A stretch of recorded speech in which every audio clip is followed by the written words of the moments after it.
Allahu i madhruar i ka dhënë shenjtëri jetës njerëzore më shumë se sa disa gjanave të cilat na mendojmë se për një mend janë shumë të shenjta, dhe janë shumë të shenjta dhe me vlerë. Jeta e një njeriu është më me vlerë se vetë çabja. Kështu Allahu i madhruar e ka vlerësuar jetën njerëzore. Njeriu sa më i gatshëm që të jetë, që jetën e vetë pastaj personale, po edhe kolektivisht kështu, me organizu si mbas këtyne mësimeve të Allahut fuqiplot, edhe vetë jeta e tij ka me marrë vlerë më shumë, por edhe ajo jeta shoqërore dhe organizume e njerëzimit në përgjithësi, ka me marrë një rrjedhë të duhur. Mundu me e thonë edhe të kundërtën, që është absolutisht e saktë dhe e vërtet, çdo milimetër, ose çdo hap që njeriu largohet prej rrugës së Allahut fuqiplot, jetës tij ka me i humb kuptime. Pra ai i cili jeton larg prej udhëzimeve të Allahut fuqiplot, ai jetën e vet nuk është tu e përjetuar çysh duhet. Sado që mund t'i duket se ka arrit karrierë ose pasuni ose dije ose pozitë ose famë ose çka do të qoftë.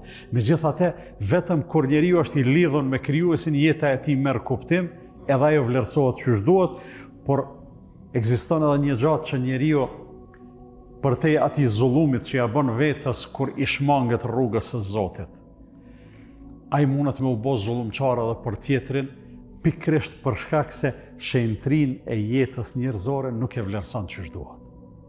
Jemi dëshmitar të nderuar vëllezër çdo ditë e fundit, me thonë një javë ose 10 ditë ose 2 javë të fundit, kemi dëgjuar dhe kemi përjetuar shumë lajme të rënditëse të vrasjeve, të plagosjeve. Ato plagosjet realisht edhe ato janë vrasje, por nuk realizohen si vrasje, mbeten tentativë, se njeriu kur gjun me armë, nuk gjun me e plagu kërkan, po gjun me e vra. Është ajo shpreha që thotë, ti e ke vra, po Zoti se ka vra.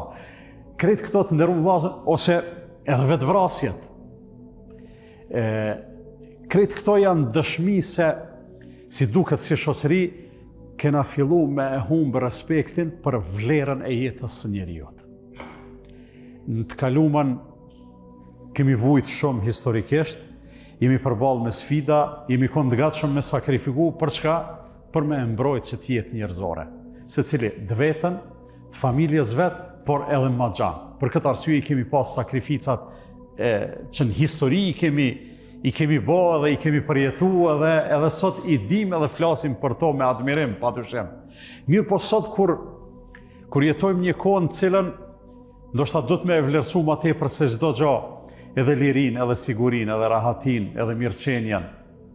Me gjithë vërejtjet që na mundëm me i gjetë, po na jetojmë mirëqenjet në nderuar vëllezër, kemi fillu sikur me e humbë atë ndjenjen se sa i shejtë është njeriu për neve, edhe kanë fillu njerëzit veç a mundën, edhe me ushtru dhunë, e agresion, e zullum ndaj njëri tjetrit. A në të vërtet, që kjo njeriu nuk e lën me kon njeri, kjo njeriu e bën e gërsin, kjo njeriu e bën bish. Bishat e malit janë ato cilat forcën e shfrytëzojnë për me bë agresion ndaj krijesave të tjera, më të dobta. Ndërsa njeriu nuk është i ktill. Njeriu me gjithë lloj-llojshmërinë që Allah i ka kriju njerëzit, le të jetë ajo edhe lloj-llojshmëria e besimit. Njerëzit sot besojnë në gjëra të ndryshme, ose dikush ka zgjedhur me qenë musliman, po dikush s'don me qenë musliman, na s'mundu me e shti me zar. A se kena obligim me e shti me zar? Edhe i themi, në rregull, ti e ke zgjedhur rrugën tonë, na i kemi rrugën tonë. Po kjo nuk është pengesë njerëzit me bashkëjetu. Edhe pse elhamdulillah në këtë aspekt nuk është që kemi ndonjë fërkim si shoqëri. Mirë, po e vrejmë njerëzit, po vritën e po plagosën e po dhunohen ndërmjet vete, po bojnë zullum për gjana që unë jam shumë i bindur që secili prej atyne që e bën atë veprën e shëmtume, me njerë bëhet pishman. Edhe s'ka çare pa u bë pishman, nëse ka mbet sadopak njerëzillëkën te. Mirë, po ti sa dush bënu pishman, ati që ja ke marrë jetën nuk mundesh me ja kthy jetën më. Sa dush bënu pishman, veprën e keqe që e ke bë, s'mundesh me e xhbë. Mund t'i shkoj menja ndonjërit me thonë, po ju po na folni për pendimin, e pendimi i shlyn, e vërtet është. Nëse e ke bo një gjuna që Zoti të llogarit për te, pendimi e shlyn atë gjuna.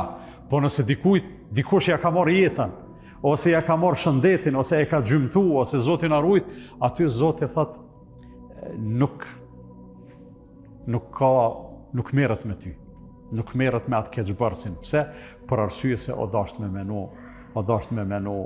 domethënë në kohë që mos me e marr atë hapin e pavend.